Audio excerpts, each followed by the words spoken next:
Luka, obviously, it's fresh right now, but so much has changed with this organization since the end of last season. Your first finals appearance. How do you feel about kind of the state of the franchise now and the opportunities going into the future for this group? I feel great. We did some great moves. I would say, we've been together for 5 months. I'm proud of every guy that stepped on the floor, all the coaches, all the people behind. Obviously, we didn't win finals, but we did have a hell of a season, and I'm proud of every one of them. The Mavericks' magical season comes to an end in Game 5 of the NBA Finals. What's next for the Mavericks after what was an incredible season for this Dallas basketball team? This is Inside the Mavs.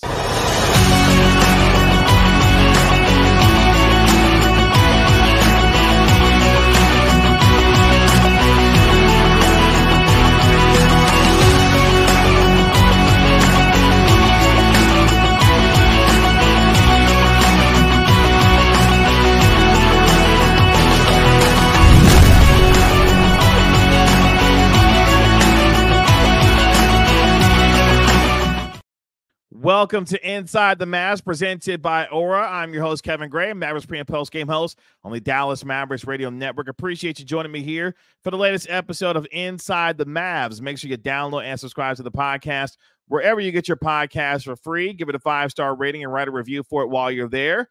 And if you're watching this on my YouTube channel at Kevin Gray Sports, make sure you like and comment on the video and subscribe to Kevin Gray Sports on YouTube. And you can follow me on Twitter as well at Kevin Gray Sports. The Mavericks fall in Game 5 of the NBA Finals, 106-88, as the Boston Celtics win their first championship since 2008 and their 18th championship in franchise history, completing one of the more historic seasons in NBA history, as the Celtics finished the overall regular season and postseason at 80-21, a .792 win percentage that saw the Celtics be able to take out the Mavericks in 5 games of the finals, 106-88, as the Mavericks' magical season comes to an end after becoming one of the best teams in all of the NBA, a defensive juggernaut, and a team led by an MVP candidate in Luka Doncic, a resurgent Kyrie Irving, who averaged 25, 5, and 5 on the year, and saw trades with P.J. Washington and Daniel Gafford turn around the fortunes of this team, along with a cast of role players with guys like Derrick Jones Jr., Dante Exum, Josh Green, and others be able to put themselves in this position, along with a talented rookie in Derek Lively II, where the Mavericks went from the lottery to the NBA Finals in large part because of Derek Lively II as well, and his emergence as a talented big man, becoming only the second rookie in NBA history to have multiple double-doubles in the NBA Finals, joining Magic Johnson, who did it in 1980. A lot to celebrate with this Mavericks team, but obviously a disappointing finish in Game 5, where the Mavericks were within a point at 19-18 with 1:55 left in the first quarter, but the Celtics ripped off 9 straight points to finish at near 2 minutes of the first quarter, the final 2 minutes of that first quarter, with a 9-0 run, and they took a 10-point lead at 28-18 at the end of the first quarter. And for a Mavericks team who was extremely aggressive in game number 4 to be able to beat the Celtics by 38 points, you didn't see that same aggressiveness in terms of attacking the rim and getting downhill in Game 5. The Mavericks started 1 of 9 from the field before rallying with an 11-7 run to be able to eventually get it within 1 at 19-18 with just under 2 minutes left in that first quarter. But the Celtics were just too much in terms of their ability. Drew Holiday was spectacular in the game. He scored the first 6 points for Boston, as again they led by 10 at the end of 28-18. Josh Green was able to keep them in it, knocking down a couple of 3-pointers in that first quarter, where he was able to go 4 of 6 from downtown in the game. But the Mavericks simply could not deal with what was overwhelmingly a Boston Celtics team that was determined to get things finished in Game 5. The Mavericks were down by 10 to start that second quarter, saw the Celtics push their lead to 13 at 43-30 in the first 4.5 minutes of the period, as Kyrie and Derrick Jones Jr. each had 5 points in the first 4.5 minutes of the period. Eventually, the Mavericks were able to get it down to what was a 9-point deficit at 48-39 with an 8-2 run after being down by 15 at 46-31. That was in part because the Celtics went super small with Jason Tatum at the 5, and in 4 straight possessions, the Mavericks were able to get into the paint and get some easy buckets led by Daniel Gafford. But the Celtics would close the final 5 minutes of the first half of what was a 19-7 run, capped off by Peyton Pritchard's buzzer beater at the end of the first half to give them what was a 21-point lead at 67-46, and it was over from there. The Mavericks shot, 42% from downtown and 63% from the field. But Boston shot 64% from 3 and 60% from the field. Jason Tatum, who was spectacular in game number 5, had 12 points. Also had a great first half in terms of passing the basketball as well, where you look at what he had in terms of 9 assists to go along with 16 points in the first half, doing a little bit of it all. And his running mate in Jaylen Brown had 15 points. Jaylen Brown, of course, named NBA Finals MVP after having won the Eastern Conference Finals MVP. But the Mavericks tried to keep themselves in it by knocking down some threes. Kyrie Irving, unfortunately, the demons that he faced in Boston in games 1 and 2 reared their ugly head again in game number 5 after having what was 35 points in game number 3, albeit in the loss, but had 21 points in game 4, where he and Luka combined for 50 in that game 4 win to get it back to Boston. But it just simply wasn't meant to be. And the Mavericks' inability to be able to take advantage of being able to get into the inside. Kristaps Porzingis did play in the game as well, played 16 minutes for the Boston Celtics, provided them a little bit of a lift as well with his presence on the floor. The Mavericks just simply weren't able to overcome what was an overwhelmingly talented and deep Boston team, where Al Horford becomes an NBA champion for the first time in his career at the age of 38 years old. And, of course, Jason Tatum and Jaylen Brown having now completed what has been a near 7-8-year process for them to get to a championship. And they just simply outclassed the Mavericks as it was pretty much over after the end of the first half. But when you look at what the Mavericks were able to do throughout the course of the season, they accomplished a ton. And with them, a bright future when it comes to this Mavericks team. Luka Doncic speaking about that bright future after the game on what was Monday night, to be able to describe how he feels about the direction of the franchise and, more importantly, how he feels going forward about what the Mavericks are able to do based on what they were able to accomplish this year. Take a listen. Luka, obviously, it's fresh right now, but so much has changed with this organization since the end of last season. Your first finals appearance. How do you feel about kind of the state of the franchise now and the opportunities going into the future for this group? I feel great. We did some great moves. I would say, we've been together for 5 months. I'm proud of every guy that's up on the floor, all the coaches, all the people behind. Obviously, we didn't win finals, but we did have a hell of a season, and I'm proud of every one of them. So Doncic is feeling confident about the direction of the franchise, as he should, based on the fact that this team was able to remake their identity at the trade deadline to become one of the best teams in the NBA. More on this on the other side of the break, on what the Mavericks were able to accomplish, what their future looks like, and what they must do to continue to improve going forward. But before we get there, let's hear from today's sponsor of our video and our podcast. Let's hear from Aura. Today's video is brought to you by Aura. Do a Google search on your name and email address to see how much information comes up about you. I was devastated by the amount of information that I could be seeing searching my name and profile, and I knew then I needed to be protected for not just myself, but also for my family. Data brokers sell your information to scammers, spammers, and anyone else who may want to target you. Your full name, email, home address, health records, your relatives, it's all out there. That's why I've been using Aura, the sponsor of today's video. Aura shows me which data brokers are selling my information and automatically submits opt-out requests for me. Cleaning up my information not only helps reduce the amount of spam I get, but it protects me from hackers who could use this information to help them access my social media accounts, bank accounts, and other sensitive information. Aura also does so much more to protect me and my family from online threats that I can't see.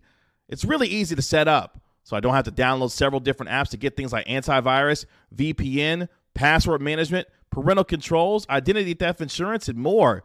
I get everything at one affordable price. You may already have one of these tools already, but not having Aura is like locking the front door and leaving the back door wide open. Aura is always on, doing the hard work to protect me and my family so I can focus on other tasks with peace of mind. I value my privacy and I value yours. You can go to aura.com/Kevin Gray to start your 2-week free trial. Please see the link in the description. Back here on Inside the Mavs, thank you for hanging out with us through our spot, and thank you to today's sponsor of our podcast and our video in Aura, as the Mavericks fall in Game 5 of the NBA Finals to the Boston Celtics, 106-88, bringing to an end what was an incredible run for this Mavericks team, a team that was not expected to make this run to the NBA Finals, a team that just a year ago found themselves in the lottery, being able to draft Derek Lively II. They signed Derek Jones Jr. as the last signee of the offseason, and he comes in, earns a spot to become a valued member of this team, a team that has a decision on how they're going to create the necessary room to bring back Derek Jones Jr. At this point, the Mavericks having just the $5 million mid-level exception, they could create as much as enough room to get to the $12.8 million full mid-level exception. That would take some salary cap gymnastics on their part to do that. There will be plenty of time over the coming days and weeks to discuss how the Mavericks will improve from a free agency standpoint, because they'll need to find a way to get some more shooting and to be able to find a way to get another playmaker and ball guard that can dominate and defend on the defensive end in a lot of ways, like how you saw Drew Holiday do so for the Boston Celtics. I'm not saying that the Mavericks have the requisite room to be able to find a Drew Holiday type, but they would need to find someone who can defend on the perimeter and provide some extra scoring as well. Because if you look at the makeup of the Boston Celtics, their ability to have multiple guys that can shoot from the three-point line and multiple guys that are terrific defenders, the Mavericks still have some work to do. PJ Washington, who was a part of this Mavericks team coming over at the trade deadline, who had a huge impact, especially in the Oklahoma City series in the NBA playoffs, discussing how he feels about the Mavericks in his time spending the half season with the Mavericks and looking forward to getting his work in the offseason to have a full season with the Mavericks this upcoming year. Take a listen. I think it's been great. It's been good since I got here, and I'm just excited to get better in the offseason and really play a whole season with these guys and have at it next year. So I'm super proud of obviously being here, and we made it far in the time being, but obviously we have work to do. And, of course, Washington becoming a huge part of this team, becoming a guy that became the primary defender for the Mavericks with his ability to guard in multiple positions. He will need to continue to improve his shot from the three-point line, but we saw how he was able to be really effective, especially from the corners. And when you've got playmakers like Luka Doncic and Kyrie Irving, you're going to have a lot of wide-open threes. And P.J. Washington and Derek Jones Jr. were definitely the beneficiaries of the ability of Luka Doncic and Kyrie Irving to find them and then being able to knock down shots. What this team was able to put together, the resiliency of this group throughout the entirety of this season, a team that remade its identity at the trade deadline, a team that at the beginning of the year was a team that shot a bunch of threes and tried to outscore you, with the acquisitions of Daniel Gafford from Washington and P.J. Washington from Charlotte. Never forget, we started this season with Grant Williams being the most prized possession that the Mavericks acquired during the offseason, and he was gone at the trade deadline because the Mavericks understood that they had made a mistake with the Grant Williams move, pivoted, and were able to get Gafford and P.J. Washington to come in to really turn the fortunes of this team around. And what they were able to do, Daniel Gafford becoming one of the more integral parts of this team with his shot blocking and his rim running, and what he was able to do of importance with the team that had something to play for throughout the course of the second half of the year, you saw his growth and emergence alongside with Derek Lively becoming the Twin Tower-esque type tandem that the Mavericks, the modern version, if you will, with their abilities to block shots, to be able to finish at the rim with authority out and transition and also off the pick and roll. Those two as a combination became deadly throughout the second half of the year. And when those two's production, when you saw them having the combined 20-plus rebounds and the 20-plus points, the 10-plus and 15-plus rebound games, the 4 or 5-plus combined blocks per game, that's when this team was at their best, with those two being able to operate in the pick and roll and be able to finish at the rim. And you saw that the Celtics game plan was to take those two away when it came to Gafford and Lively in the NBA Finals. So they should be proud of the fact that the Celtics knew the importance of Gafford and Lively, so much so that they made them the focal point that they needed to take away, and they were able to do so for the most part. But there are plenty of players that you look at throughout the course of the season that showed growth, whether it be a Jaden Hardy who became a little bit better of a playmaker as the season went on. Jaden Hardy being able to find himself being a contributor in the postseason, as Jason Kidd was able to push that button at times to get some scoring off the bench. We mentioned guys with Derrick Jones Jr., P.J. Washington, Daniel Gafford. But it all starts and ends, of course, with Luka Doncic and Kyrie Irving. Luka Doncic becoming the first player in NBA history to lead the playoffs in points, rebounds, assists, and steals. Kyrie Irving and Luka Doncic, what they were able to do together in this postseason, racking up 1,122 points combined in the playoffs, the most by any guard duo in a single postseason in NBA history. The offensive music that those two made together in their first full season together really gave you an idea that the future, even with Kyrie Irving at the age of 32, is still extremely bright for this team, knowing the foundation that is set with Luka Doncic, a 5-time first-team All-NBA selection, a scoring champion this season, a guy who had 73 points, and a myriad of other accomplishments that we'll continue to get into. But for Kyrie Irving, his resurgence, averaging 25, 5, and 5 this year, becoming the veteran leader guy for the Dallas Mavericks, being the emotional leader for this team to be able to help steady them as they navigated their way throughout the rest of the regular season after the trade deadline, especially, and into the postseason, is something that will be truly remembered for this past season. Kyrie Irving speaking about the foundation that's been built by Dallas with him and Luka there, and what the future looks like even after a difficult loss in the NBA Finals. Take a listen. Very confident. I mean, that's what's a positive note that we can take from this series. Just how far we made it, and how proud of it I am of the guys, and we answered a lot of questions this year on what we were capable of doing, and now it's just about being consistent. I think, probably in the last week I said that, I wanted to be remembered as one of the best teams of this era. The last few champions have been a new one each and every year. So I see an opportunity for us to really build our future in a positive manner where, this is almost like a regular thing for us, and we're competing for championships. And, I think from a spiritual standpoint, I think I enjoyed this journey more than any other season. Just because of the redemption arc and being able to learn as much as I did about myself and my teammates and the organization and the people that I'm around. It's a lot of good people here, so it makes coming to work a lot of fun. And when you have that type of environment, I think it's easy to achieve goals that are bigger than yourself because everyone's really dialed in and having a good sense of joy about them. And while, yes, this loss is difficult to process, obviously, given the fact that a lot of folks came into this series thinking that the Mavericks could potentially take out the Celtics, the Mavericks learned a lot of lessons in this series. And when you look back at what happened in the NBA Finals with the Boston Celtics, you look specifically at games 2 and 3.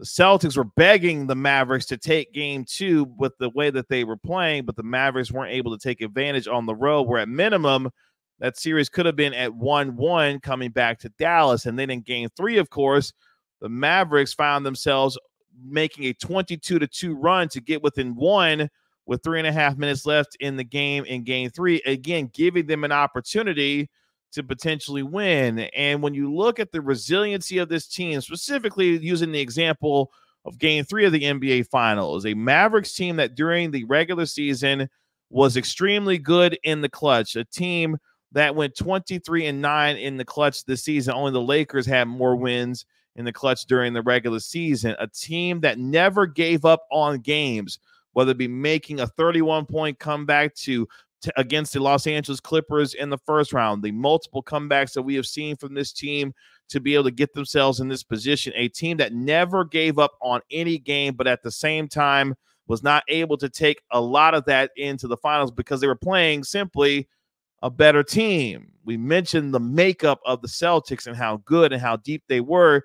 They didn't necessarily shoot the ball great from the three-point line, but they made enough timely three-pointers to be able to give themselves the opportunities to win these games. The Mavericks didn't take advantage enough of those opportunities when they had them. And then when they did in Game 4, they sat down and they guarded and they defended and they played at an extremely high level. And that is one thing that I'm glad that I got to see in terms of the Mavericks in this NBA Finals, that at least for one game, even against what was a better team in the Boston Celtics and the juggernaut that they were throughout the course of the regular season and postseason, you saw in Game 4 what Mavericks basketball looks like and what it should look like going forward. A team that can defend, a team that can get in and attack the paint, led by their superstars and Luka Doncic and Kyrie Irving, their role players, whether it be Dante Exum, PJ Washington, and a number of others, be able to be the catalyst to be supportive of Luka and Kyrie for this team. That is what Mavericks basketball looks like. That in Game 4, is what you saw, holding the Celtics to a season low 84 points, just 35 points in the first half, the lowest in the Joe Mazzulla era, who at 35 years of age, ironically, is the second youngest coach to win an NBA championship. But that is what Mavericks basketball looks like. And overcoming the injuries and the adversity that they dealt with throughout the course of the year of this team, who won 50 games during the regular season, and you saw in their most meaningful games down the stretch go 16-2, become a defensive juggernaut, a team that could win games in a variety of ways. I wish that we could have seen that a little bit more in the NBA Finals. And when we talk about teams that set foundations for years of success to come, the Mavericks are in that position with a couple of guys in terms of PJ Washington and Daniel Gafford at the age of 25 who can continue to grow with this team. Luka Doncic the same as well, as he continues to navigate how much more he can get healthy going into this offseason, because there are real questions about whether or not Luka Doncic is going to be trying to play in the Olympics. We know what he was dealing with from an injury standpoint as the NBA Finals went on, dealing with a chest contusion on top of the ankle soreness, the knee sprain, the quad injury, and all the other myriad of injuries that Luka Doncic has dealt with. And even with the criticism that he was given during the NBA Finals because of his defense at times, when Luka Doncic desires to play well on that end of the floor, we know what he's capable of. Going into next season, he will have to be that much more consistent night in and night out to be able to help this team continue to be the kind of defensive team that we saw, and hopefully with some help when it comes to the offseason and the moves that Nico Harrison and his front office can make to improve this team. But Luka Doncic, who was asked about playing in the Olympics going into the summer, especially dealing with the injuries that he's dealing with, had this to say about his future going into this offseason. Take a listen. There's a quick turnaround time before the Olympic qualifying tournament. What do you? I don't want to talk about what's next, man. I have some decisions to make. Just trying to get a little bit healthier. We'll talk. We have interviews in 2 days, right? So I'll give you an answer to that.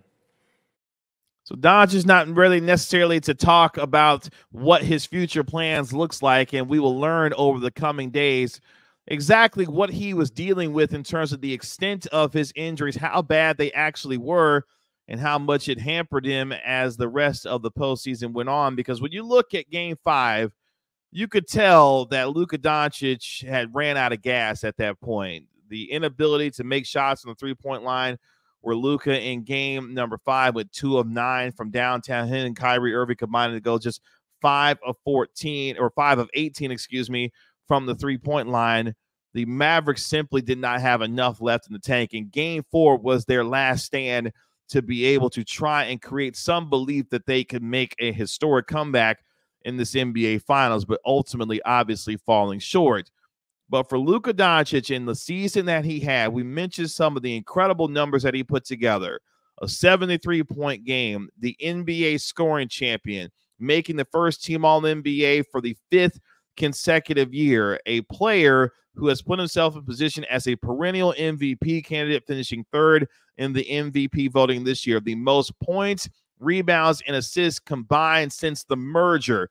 A historic 34-9-9 season, something that we've never seen before. Improving his three-point shooting that during the regular season was shooting over 38% from the three-point line, and continuing to put himself in position as arguably the best player in the world. And getting to this stage, we saw the best of Luka Doncic at times in this postseason, and also the worst when it came to the complaining to officials and his inability to remain composed at times with things not going necessarily his way when it came to calls from the referees. But all of this will serve as a learning lesson. When you look at the annals of NBA history, going through this kind of cycle is important for a player to be able to learn how to win and how to fail on the stage. You can look at the team that just beat the Celtics, that they just lost to in terms of Boston. The Celtics, who just a couple of years ago lost in the NBA Finals to the Golden State Warriors. The Celtics themselves were up 2-1 with a lead in Game 4 and ultimately lost to Stephen Curry and the Warriors. Last year, losing in 7 games to the Miami Heat in a bitter Eastern Conference Finals where Jason Tatum got hurt in Game 7 and was able to finish the East Final. And then this year, steamrolling through everyone in the East with the best record in the league all season. They were determined to finish the job. And for the Mavericks, when you look at the last 3 seasons for them, a team that had made a surprise run to the Western Conference Finals after taking out the Utah Jazz and, of course, the Phoenix Suns in that epic 7-game series before ultimately losing to what was the NBA champion Golden State Warriors, and then dropping all the way out of the lottery and into the lottery, I should say, after not making the playoffs. They acquired Kyrie Irving, moving on from Spencer Dinwiddie and Dorian Finney-Smith because they felt like they had to increase the offensive ceiling to find another superstar to go alongside Luka Doncic to raise the potential ceiling of this team, not just for last year, but going into the future. But that going by the wayside as the Mavericks finished 38-44, 5-11 with Luka and Kyrie together in the starting lineup, and major questions from folks on the outside if Luka and Kyrie could be the type of dynamic duo to be able to lead this charge to an NBA Finals eventually. And then they were able to do so and being able to turn the fortunes of the Mavericks around. And it started with the drafting of Derek Lively II, whose emergence as a rookie and his growth and maturity throughout the course of the year, even dealing with difficulty in the loss of his mother, was really able to turn this team's fortunes around on the defensive end. And then pairing him with Daniel Gafford, you saw the defensive juggernaut that the Mavericks became. And when Dante Exum and PJ Washington, Derrick Jones Jr., and they continued to defend and knock down shots, and you saw the variety of ways that the Mavericks were able to win games throughout the course of the regular season. Kyrie Irving hitting an epic buzzer beater to beat the Denver Nuggets. The belief in what this team could be and their potential into what they could be in the postseason started to rise. And you and I, as we chronicled throughout the course of the season, thought maybe this is a team that could win a first-round series, maybe get to the Western Conference semifinals, depending on the matchup. Little did we know that this team was going to galvanize together to become the team that they did, to make the kind of run to the NBA Finals. Not only that was unexpected, but a team that at times looked dominant in the postseason. Just ask the Minnesota Timberwolves how the Mavericks were able to take them out in 5 games with Luka Doncic's incredible shot making. Obviously, remember what he did in Game 2, cooking Rudy Gobert for the game-winning three-pointer and being able to win that series in 5 games. Jason Kidd and this team showed the kind of growth and potential that should give us as Mavericks fans and folks who watch and cover this team the confidence that with Nico Harrison's leadership in the front office, Jason Kidd, yes, the much maligned Jason Kidd, be able to lead this team down the road, because you've got your 2 pillars in Luka Doncic and Kyrie Irving leading the way, even with Kyrie Irving at the age of 32. How much more does he have left over the next couple of years to help the Mavericks stay in finals contention, where it's going to be difficult in the Western Conference? You look at the Denver Nuggets, the Minnesota Timberwolves, obviously with the Oklahoma City Thunder, the return of Ja Morant with the Memphis Grizzlies. There are a ton of teams with a ton of talent that the Mavericks are going to have to deal with over the next several years. And yes, was this a missed opportunity for the Mavericks to win an NBA championship? Of course it was. Every time you get to the finals, you want to win it because you never know how long it may take you to get back. Just look at Dirk Nowitzki. Dirk Nowitzki and his Mavericks, of course, made the NBA Finals back in 2006, had a 2-0 lead there, lost that series, of course, with the Miami Heat winning 4 straight games, but it took him several years to get back to that point and eventually taking on the Miami Heat once again, a new version, of course, with LeBron James and Chris Bosh and Dwayne Wade, but the Mavericks were able to win with a veteran point guard and Jason Kidd, a defensive-minded team led by Tyson Chandler, and, of course, their superstar and Dirk Nowitzki. The Mavericks will have to go through these growing pains, as difficult as they are, but they can look to their past to see that if you continue to work to build and grow and build the right chemistry around your top superstars, in this case being Luka Doncic and Kyrie Irving, you can get back to this point. Will the road be difficult? It'll be extremely difficult to navigate in the Western Conference, but at the same time, when you have arguably the best player in the world and the best sidekick in the league in Kyrie Irving, you feel good about your chances to eventually get back to the NBA Finals. But painful learning lessons for Luka Doncic, who will now go into this offseason. We will learn, as I mentioned a little bit earlier, the extent to which his injuries were plaguing him throughout the course of the regular season and into the postseason, and what that means for him, not only in terms of his plans to play in the Olympics, but what that means in terms of his own rehab to get ready for this upcoming season for the Mavericks. Because the longer, of course, you play in the regular season and into the postseason, and obviously into the NBA Finals, the more shortened your offseason becomes, because we'll be right back at it in 3.5 months, which will fly by like crazy. We've got the NBA draft coming up here relatively shortly. We've got NBA free agency coming up at the end of June. And before you know it, we're going to be looking at the month of July and getting ready for Summer League here within less than a month. So the NBA timeline and calendar continues to fly, and the Mavericks have got a lot of work to do to improve this team, namely with trying to keep Derrick Jones Jr. Dante Exum's contract becomes guaranteed with the $3.15 million at the end of June as well. And what the Mavericks are going to do with the 58th overall pick, the final pick in the NBA drafts. We'll see if Bronny James may be there and available for the Mavericks to take, where we've heard rumors that they would be willing to draft Bronny James. I don't necessarily think he'll be there by the time we get to the NBA draft, but that's another conversation for another day. But this is a chance for us to be able to understand, reflect, and be able to look at the entire accomplishments of this team throughout the course of the regular season. While, yes, ending in bitter disappointment in the NBA Finals, they lost to what was the better team in the Boston Celtics, who proved that to be throughout the course of the entirety of the regular season. But now, looking forward for the Mavericks, their future is bright.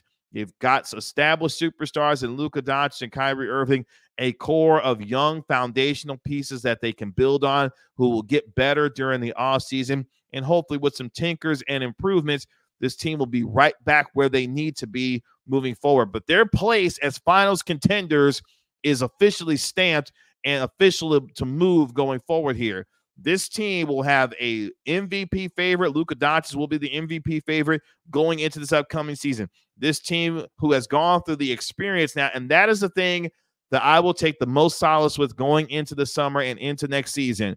This team has been through what it takes to make a finals run. Luka Doncic now understands what it takes, the kind of sacrifice, body control, and taking care of his body to be able to get to an NBA Finals. He will have to improve on that going into this upcoming season. But all the experience now, the experience, especially in life and in basketball, is the best teacher. They found getting valuable experience here in dealing with this Celtics team, albeit in the loss of the finals. That will take them and carry them going into next season and hopefully serve as the fuel and motivation and the fire to get back to this position to ultimately capitalize on this, because I don't think this is the last that we will see of Luka Doncic and the Dallas Mavericks in the NBA Finals, but it will be incumbent upon them to be able to take that onus and challenge to be able to be in this spot next year, to be able to have a chance to win a championship. And I believe that the competitive fire that Luka Doncic has, along with the rest of this team, will be able to be in that spot. And it will be one hell of a regular season as we chronicle them going into next year, and hopefully another deep playoff run on what that looks like, because this loss, this finals experience, will definitely drive Luka Doncic that much further to become the NBA champion that we believe he's destined to become. But ultimately, falling on this stage for the very first time, the Dallas Mavericks lose in 5 games to the Boston Celtics, as the Celtics celebrate their 18th championship in franchise history. As I mentioned, Jaylen Brown named Eastern Conference Finals MVP and the NBA Finals MVP. Luka Doncic winning Western Conference Finals MVP on his way to his first NBA Finals. The Mavericks' future is bright. The question is, how much brighter can it get with the moves that they will need to make to improve this team going forward, which we will chronicle plenty throughout the course of the offseason here on Inside the Mavs. Thank you so much for this incredible ride in this season here on Inside the Mavs. Thank you so much to you and your support of me and Grant on this podcast throughout the course of the regular season and into the postseason. We really appreciate all of you who continue to support Inside the Mavs, whether it be downloading the podcast, watching here on my YouTube channel at Kevin Gray Sports. Continue to help us grow the show and the podcast as well. We'll have plenty of more covers throughout the course of the NBA draft, into NBA free agency. I'll be at Summer League this year as well. We've got a lot more to bring you here on Inside the Mavs. Again, that'll do it for this episode of Inside the Mavs, presented by Aura. I'm your Mavericks pre- and post-game host, Kevin Gray, on the Dallas Mavericks Radio Network. Thank you to all those who listen throughout all of our radio broadcasts throughout the course of the season. It was one hell of a ride, and we cannot wait to get back at it going into next year as well. But this has been Inside the Mavs, presented by Aura.